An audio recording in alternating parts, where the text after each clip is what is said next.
Italian Wine Podcast. Chin Chin with Italian wine people.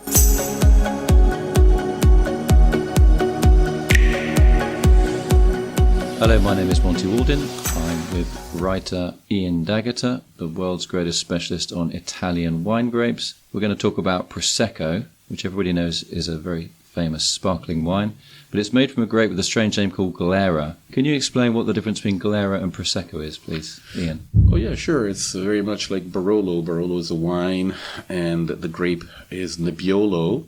It's the same thing with, in fact, if you think of Burgundy, everybody talks about red Burgundy, but it's made with a Pinot Noir grape, or Bordeaux is made with a blend of the Cabernets and Merlot. Same thing with Prosecco. It's a wine made with a grape called Glera that has historically always grown in this part of Veneto that's located mainly around the town of Treviso, which is a beautiful town. If anybody's ever been to Italy and hasn't been to Treviso yet, I heartily recommend a vacation there because it's very much like a little Venice. It's on canals and it's absolutely beautiful. What about the link with the region of Friuli, where there is a town called Prosecco? Is that going to further add to the confusion, or can you sort that one out for us? Yeah, no, it does. There's no doubt. I think that the problem that Italy was facing years ago was that Prosecco had become such a brand name that people were making Prosecco wines everywhere in Germany and Slovenia and Australia. And it got to the point where the Italians felt they needed to protect this wine in which they had invested in so much money over the years. And so they decided the best thing to do was to revert to one of the original names of the grapes, which was Glera, and to use Prosecco as a wine of denomination. And of course, by European law, when you have a denomination, then other people aren't allowed to use that name anymore. So in so doing, which some people have criticized as being sort of a too clever act on the part of the Italians, and the Italians have made it hard for anybody else to use the word Prosecco. And so Prosecco is now the name of an Italian wine made with a grape called Glera, which can in fact grow elsewhere, but it's a grape.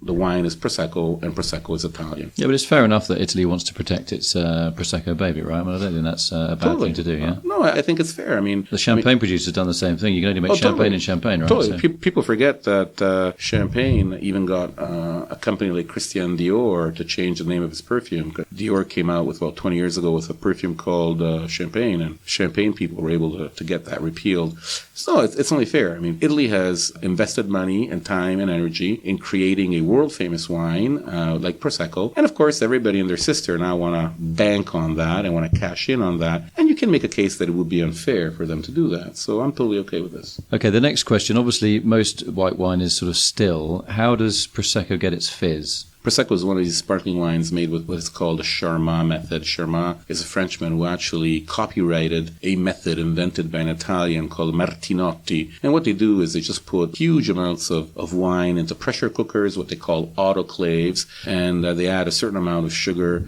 and yeast to the wine. The yeasts, all they do is they eat sugar. When they eat sugar, they produce alcohol and carbon dioxide. I always say that they, it's a bit rude if I can say this, when the yeast eat the sugar, they shit alcohol and fart carbon dioxide. Is that technically correct? It's very well put. I think it's the only way I can think of explaining it. Sorry, folks. No, I'm going to steal that from you. I think it's a cool way of putting it. People understand. Don't play this track to your mum. Yeah. Sorry, Ian. No, and so it's an easy way to make bubbly wines, which is completely different from making champagne-type wines, where this process occurs within the bottle. But it's still like a steel container. So champagne gets its fizz whilst it's in a closed bottle, and Prosecco gets its fizz whilst it's closed in a bigger tank. It's the same exact process. The process is called fermentation, and fermentation, by definition, is the transformation of sugar into alcohol and carbon dioxide. You can have fermentation occur in a bottle, and that would be in the champagne or traditional or classic method of bubbly making, or you can have it occur in an autoclave. I just want to make one thing. I just want to say one thing, which is very important.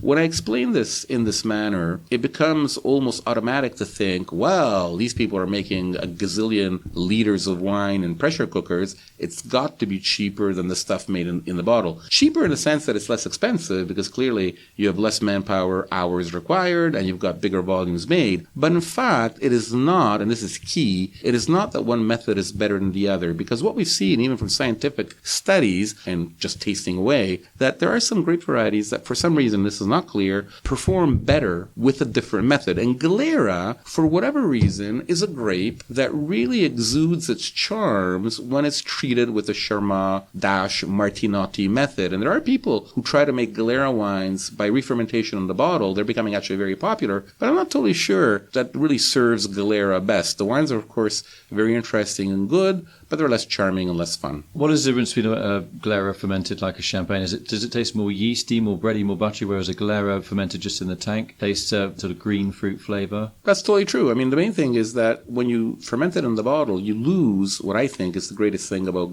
Glera wines, and that is this amazing peachy, appley, vanilla sort of note. A really good Prosecco is an explosion of white peach, tangerine, and white flowers. It's really unforgettable, plus it's got a very nice creamy mouthfeel. A bad Prosecco is easy to recognize because it's thin and tart, and that is really the opposite of what a great Prosecco should be. When you treat Prosecco and you turn it into a more serious wine, shall we say, by re-fermentation in the bottle, it becomes more austere, it becomes tighter, it becomes leaner, and it just is not as much fun. You said that Prosecco is a grape that historically was always highly regarded, yet we often think of Prosecco now as quotes, cheap and cheerful. Mm-hmm. Are we going wrong? No, I mean, I think it's just, times change, society changes.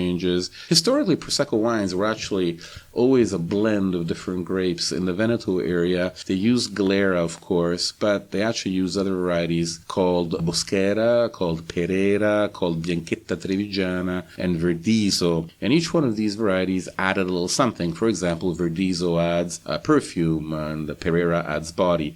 Over the centuries, we've gotten rid of some of these varieties because they are maybe protective, but they're not so qualitative, and so now we make Prosecco mainly from the Glera grape variety. But the fact is, it is still today a great, great wine, and that is why centuries ago they thought it was a great, great wine. It's just that nowadays we live in a society whereby if something doesn't cost $84 a bottle, it's not great, and it's not serious. And instead, a wine that costs $5 or $6 can be fantastic, and people who know me will know that I'm a champion of things like Grignolino and Malvasia, Castelnuovo Don Bosco. Wines are absolutely fantastic, and they cost $6 or $7 a bottle. I'm a huge fan of Sylvaner. Everybody wants Riesling, and I love Riesling, don't get me wrong. But a great Sylvaner is a thing of beauty. A great Müller-Thurgau is a thing of beauty, and I don't see why Prosecco can't be a thing of beauty. In fact, when it's a Cartizze, it's even more than a thing of beauty. So what does that mean, Cartizze? What is it, a place, a style, or what? Well, Cartizze is 106 hectares, right around Treviso. It's a special Grand Cru. It is the Grand Cru of Cartizze, and believe it or not, folks, it is the single most expensive piece of vineyard land in Italy. 1 hectare of Cartizze will cost you more than 1 hectare of Brunello di Montalcino and more than 1 hectare of Barolo, and it's impossible to buy. So it's all virtual because you might have the money to buy an hectare of it and nobody will sell it to you. So it's really a unique area. 106 hectares, very small. The wine that comes from that site is richer, deeper, longer than all the other Proseccos.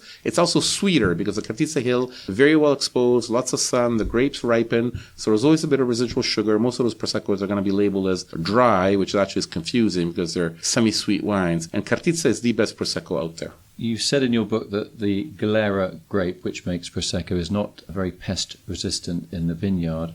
Is that the reason why we don't see many organic or biodynamic Prosecco wines? Yeah, I think that's certainly part of it. Part of it is true because it's just going to make things more difficult for everybody, and because I think some producers, not all, want to make huge volumes with Glera grapes and therefore aren't too interested in applying biodynamic or organic principles to large swaths of land. But in truth, if truth be told, it's also true that this sort of eco-friendly agriculture has only really reached Italy in the last 15 years or so, and now people are becoming much more interested, and you see that some of the very best Brunellos are made in this manner. And that's still not actually true of Barolo, because you rarely talk about Barolo in these terms, but it's inevitable that it will happen, and I think it's inevitable that it will happen with Prosecco as well. A lot of people will have heard of the Bellini cocktail. What role does Prosecco play in that? And what is a Bellini cocktail? It's the main player. I always tell people, if you have a Bellini cocktail anywhere in the world and they serve you something that looks orange, then you're not drinking a real Bellini. Because Bellini is basically a mix of peach juice, freshly squeezed peach juice, and Prosecco. It's not made with champagne, it's not made with Altalanga, it's not made with